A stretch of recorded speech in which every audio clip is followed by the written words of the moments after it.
Hey there, crochet friends! Welcome back, or if you're new here, I'm Mo, your crochet companion. Today, we're actually talking about something every crocheter faces, mistakes. But don't you worry, I'm here to help you avoid the most common beginner crochet slip-ups. But first, why did the yarn break up at the crochet hook? Too much tension. Oh, let's loosen up and dive into how to fix these mistakes before they tangle you up, okay? All right, so what are you gonna need? We're actually just gonna need something very simple, whatever you've got laying around. Today, we're just all about practicing. So I just grabbed some yarn that I was using on another project and the hook that I was using for that project. You've probably seen it already a couple times because why not, right? It's pretty yarn, it's easy to see. So, all right, so let's get to, oh, and don't forget, I've got a couple of stitch markers here, so we'll need those as well. Possibly some scissors, but I don't know that we're gonna be doing anything that might need us to clip the ends. But anyway, so the first tip I have here is holding your crochet hook too tight. So sometimes, and not even so much that you're holding the crochet hook, you're holding your tension. You're like, you've got it like a vice grip, right? I mean, just to be honest, let's be honest. Sometimes we hold it like it's owing us money or something like that, right? And we're just holding it on for dear life. So I had to learn this myself because I was crocheting so tight I could barely get my hook into the stitch, and it was horrendous. So I had to learn to just kind of loosen up, let it glide through my hands. So the way I hold my yarn, I kind of just let my ring and pinky finger hold my yarn, you know, just a little bit, and then I guide it and guide my tension with my in my pointer finger, I guess you could call it, my pointer finger.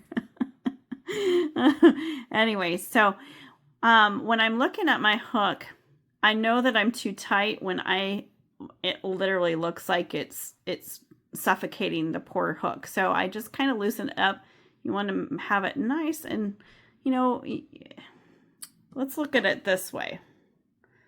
So I have just a little itty bitty gap between the yarn and the hook. Nothing too drastic, nothing too crazy. So you don't want it down here because this right here is not the hook size. This right here, so you can see where it tapers off right here. This is your hook size. So you want it to be up here to start with, and then you just need to have your hand in position. This is just to kind of guide it. You can hold it tight, but loose. I know that when my sister, when she first started crocheting, she did this as well, and I had to tell her, loosen up, just let it loose, even just let it go floppy, and that way you can kind of play around with the tension so you kind of figure out how to hold it. All right, so I've already kind of done some crocheting here. But the one thing that, another thing that we want to talk about is when you're losing or gaining stitches. Everybody has done this. So let's say you are just going along, then all of a sudden your project's like this, or maybe it's like this, and you're like, what the heck happened, right? So what happens is that somewhere along the line you have either one, forgotten to count, weren't paying attention to where you put your hook, or two, the most common is that you have missed either the back end stitch or the front end stitch, and I will show you how you're going to knock those out. So I'm at the beginning of my row, so I'm going to go ahead and do like as if I'm going to do a single crochet. Okay, so I'm going to chain one, turn my work, and a single crochet you always work in that first stitch. Okay, so you're going to insert your hook into that first stitch. Now, I myself, outside of counting, I will actually put a stitch marker in that very first stitch. so that when I get to the end of this row, I know that that is my last stitch of the row. So we're going to go ahead and do like, let me pretend like as if I put one on the other end too, okay? Maybe. Yeah.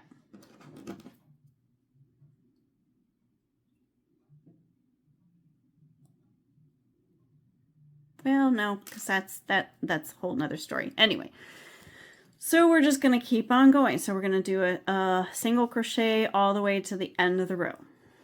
Now, the previous row, I actually did a double crochet.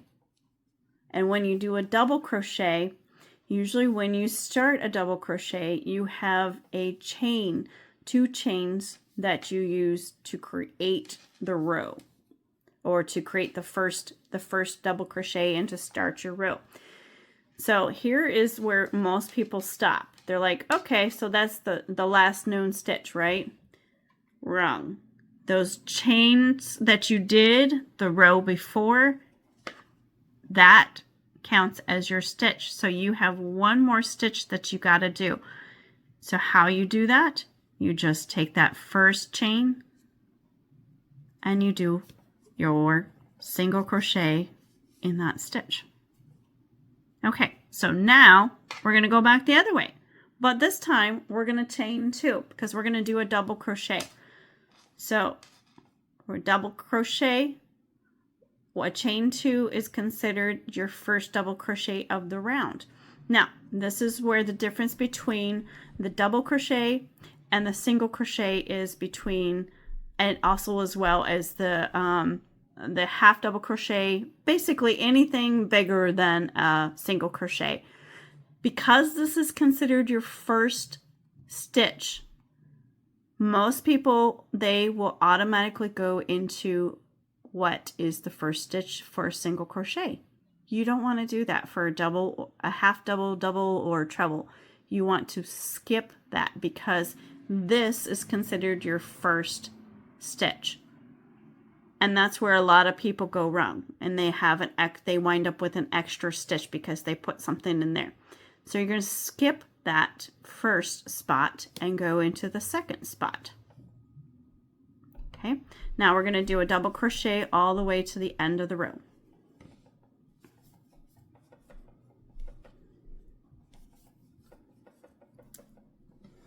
I'm making my table wiggle. I'm too ferocious with my crocheting. You know, it's funny. That's a funny thing too, right? So there was one a couple of times, and well, it still happens too, but there I will be crocheting so vigorously that my Fitbit will say that I've been bike riding. I'm like, what? All right, so we're almost at the end here, and you see my stitch marker is still there because we want to make sure that we did that one stitch. Now, you could have put your stitch marker in that first chain 2 at the beginning of the row 2. So let's go ahead and do that real quick before we get to the end. So remember that chain 2, because I remember I said that that counts as your first stitch. So we can put our stitch marker right there. So then we know that that is our first stitch, and we have to put a stitch there. All right, now we got a double row of double crochets. Now let's go back to the single crochet. So single crochet is the chain 1, turn, and then we're going to go into that first one. Now remember the difference. The single crochet, you go into the first one. The double crochet, you go into the next one because it's considered the first stitch when you do those chain 2. So now that we got that, we're going to put our stitch marker in that first stitch. Now that we've done that, let's go ahead and look at how the other way you want to do. You want to make sure that you are actually counting your stitches. That's one of the foolproof ways to know that you actually did what you did, that you did. So each row, you want to make sure that you're counting that each row is the same as the last before. So here I'm going to look at this at the side. Okay, so this is a stitch. This is a stitch, and how you can tell is that you kind of got like a little hole right there. Boop, boop. A little hole. So I'm going to count this. 1, 2, 3, 4, 5, 6, 7, 8, 9, 10, 11, 12, 13, 14, and 15, right? Now we're going to go the other way, and is my count right? So 1, 2, 3, 4, 5, 6, 7, 8, 9, 10, 11, 12, 13, 14, 15. So now you know without a doubt that you're going to have a square project because your count is correct. What do you know? And your count is correct. So you can rest assured that you have the correct count. Now, let's go ahead and finish that row of single crochets all the way to the end.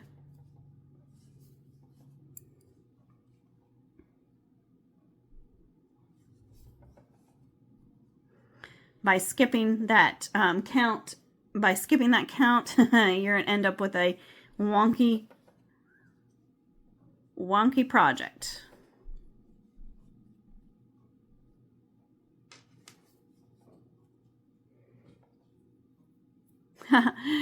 Oh, and we kind of already talked about where's the stitch? Is this the right stitch? Is that the right stitch? Is this the right stitch?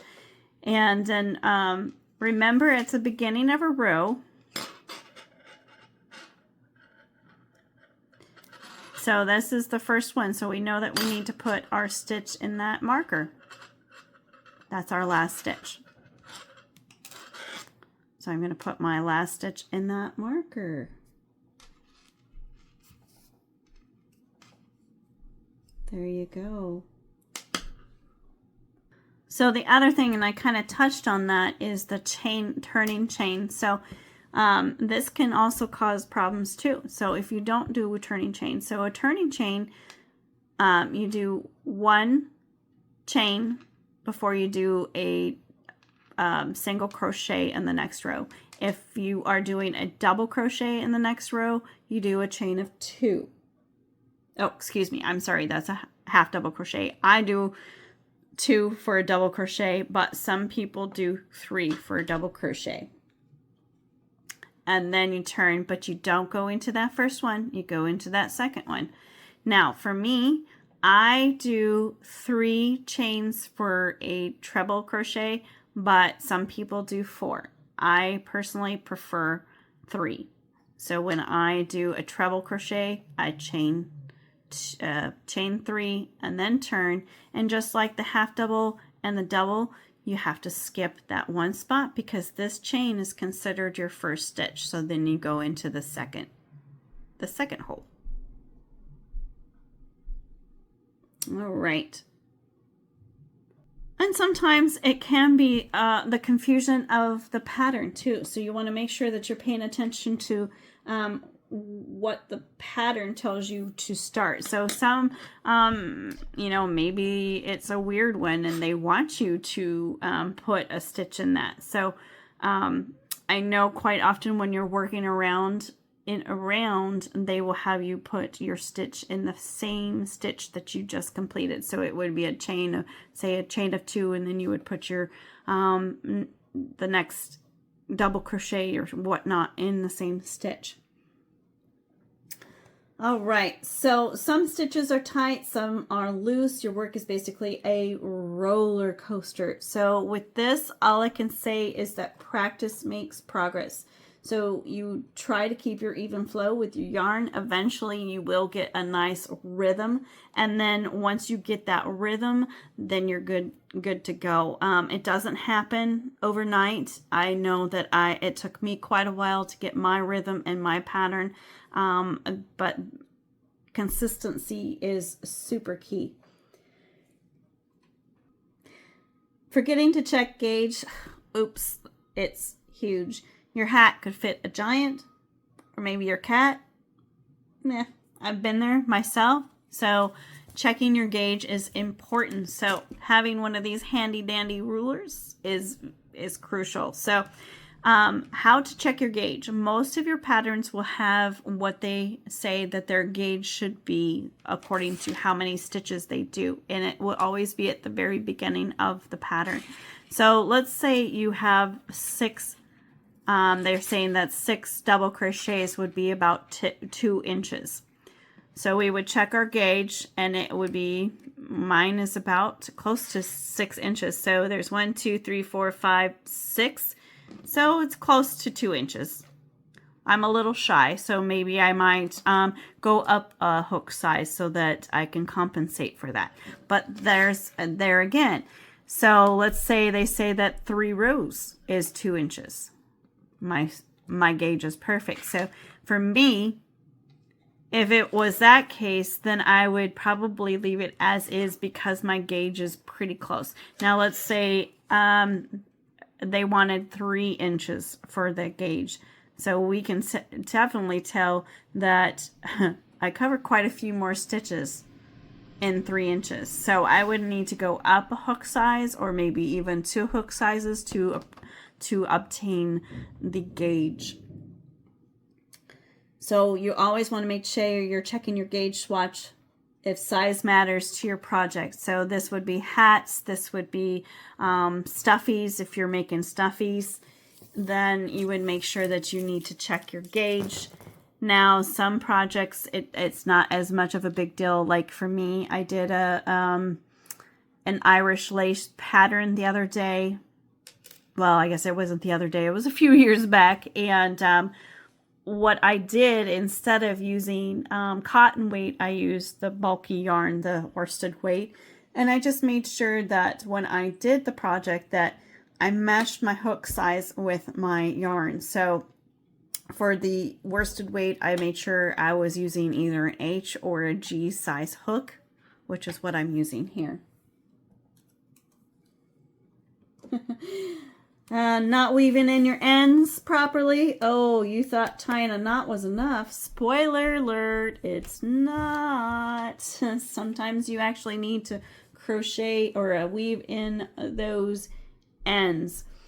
You want to make sure that you're using a yarn needle to weave in ends with multiple directions for security. And I've already talked about this in a couple of different videos. And of course, I can't find my needle. So when it's talking about weaving in your ends a couple different times, so when I'm weaving my ends, I go this way and then I will go back the other way. All right, so let's do a quick rundown of those mistakes to avoid. So the main one, tension trebles, we want to relax those grips, gaining stitches, count those stitches and use your stitch markers. Skipping the turning chain, don't skip it. Wrong stitch placement, follow the pattern closely. Inconsistent tension, keep it steady. Skipping gauge checks, always check your gauge. Poorly woven in ends, weave them in properly so that you don't have your work unravel. And as you know, mistakes happen, but every stitch is a step forward. And now that you know how to avoid these beginner blunders, your crochet game is going to level up pretty fast. So what mistakes have you made while learning to crochet? No judgment here, because I've made my fair share.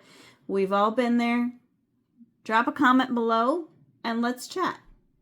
Make sure you like, subscribe, and ring that bell because in the next video, we're getting back into our joining series with some creative ways to join yarn. So that will be the last one of the series. Oh, I know, so sad. But anyway, in the meantime, happy crocheting.